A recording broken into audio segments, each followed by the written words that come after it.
All right, ladies and gentlemen, Fabs in the house, and welcome back to the channel. Today I got something pretty cool from Burchtree Bladeworks. Look at this. I'm going to show you this first. Yeah, it's nice. Euclid M390 with the carbon fiber inlays. This was sent in by the maker for me to check out, and I'm so glad that I did say yes, because, I mean, this is a nice pouch with some pockets, but nothing else. So I was very glad to be able to check out this little fella, because I'm telling you guys, there are some pretty cool things on this one. Euclid Burchtree. Let's go. We get some measurements in. We have a 8 centimeters long blade, and I would say from this point 10.5 centimeters long handle. Overall, this guy is going to be 18.5. So just in perspective, we get to see a large Sebenza 21 by Chris Reeve and a small 21. Let's do like that. And also nice theme of carbon fiber inlays, which is probably the preferred thing you want to do, right? For example, like look at this, since I have it right over here, Custom Division Neon NL by Shirogoga. And since I have that, I can show you this guy over here, which is a custom stellar, just to give you another perspective. It's not there's no custom carbon fiber inlays, but it's just like that. So gray, and maybe, you know what, I'm gonna show you a couple of colorful ones, like I mean another range, but this is Glen Are Oven that can kick in some colors, and also like a guy like Randy Doucette can for sure bring in a little bit of pop and some fanciness. But I mean, this is just like to show you a couple of guys that I have on the table, and to throw some color into this review, because this is going to be kind of black and white. I love the black and white, the monochrome theme of the titanium with the carbon fiber inlays. And in this case is a fantastic match, because this thing, you blindfold yourself, you touch this, you cannot tell that there is an inlay. You can tell it here, of course, because this is the lock, so it's not aligned, but I am telling you, this thing is ridiculously well made. It's a chunker, it's chunky, yes, but that's the thing. It's just made to feel solid in the hand.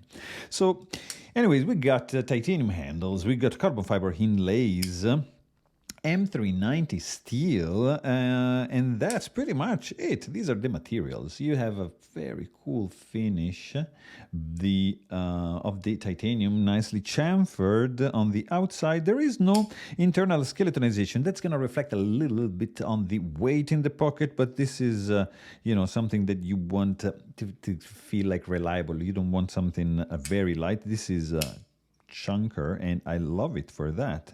The size, the portability, it's that good. But anyways, you have enough lock bar access to do this. Very cool action for sure. Stainless steel lock face insert right over here. That's pretty cool. What else you have? Externally done cut for the lock bar. The only thing you see, it's you get the carbon fiber exposed like at that level. I mean, it's pretty cool, because the pocket clip design just flows inside the inlay, which I truly love, like the equal spaceness, but it just leaves the carbon fiber exposed there. But I guess there's no other way around it. This nicely overlaps on the lock bar and acts as an over travel lock bar stabilizer, as you can see.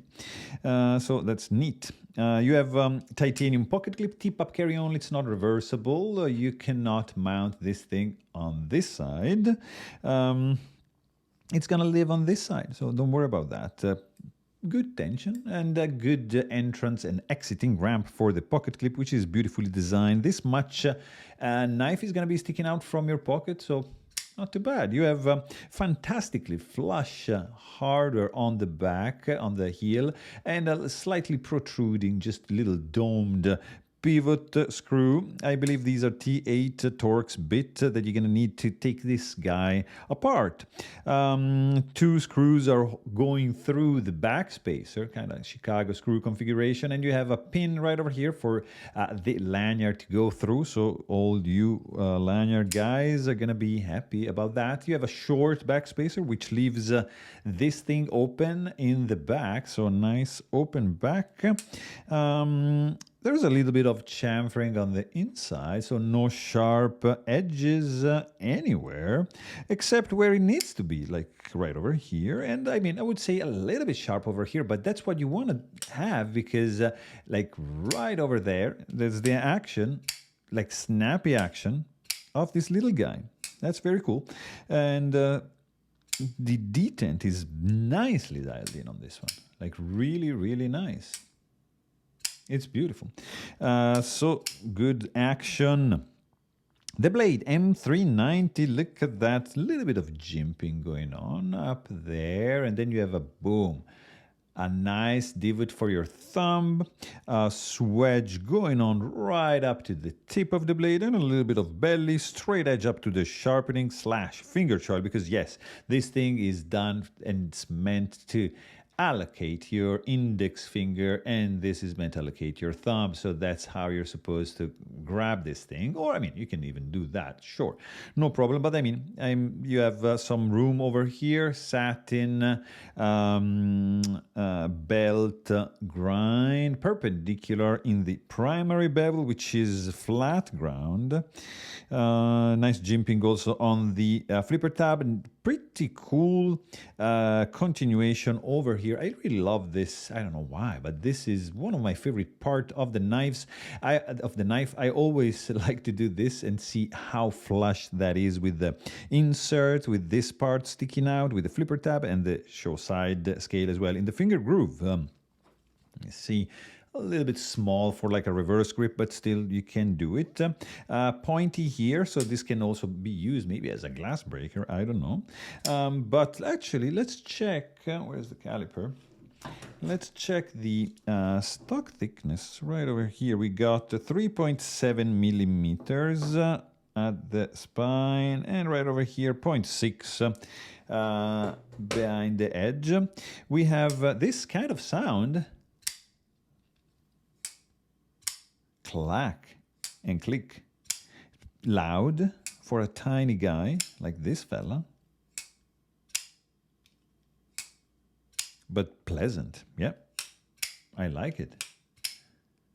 Let's check out the weight of this, and also I didn't show you guys properly the logo right over here.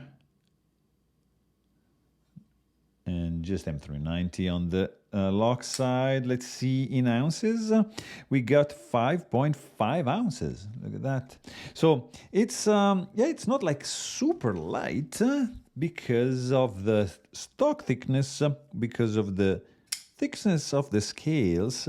This thing feels like a beast in the hand. Feels like rock solid, and this is all about. This is what this is all about, and. Great feel. You have maybe not the lines for everybody, it's fine, but the feel, I'm telling you, that's pretty much for everybody. I have large hands, so in this case, I feel a missing piece here, but this is a small knife, so considering that, it's good because it's rounded off nicely here, and there's no hot spots going on over here. Maybe I would say, no, I mean, it's just a little bit if I squeeze right over here, but nothing too crazy. I mean, just a little bit. But feels like robust and solid. You cannot feel anything bending, like creep, nothing.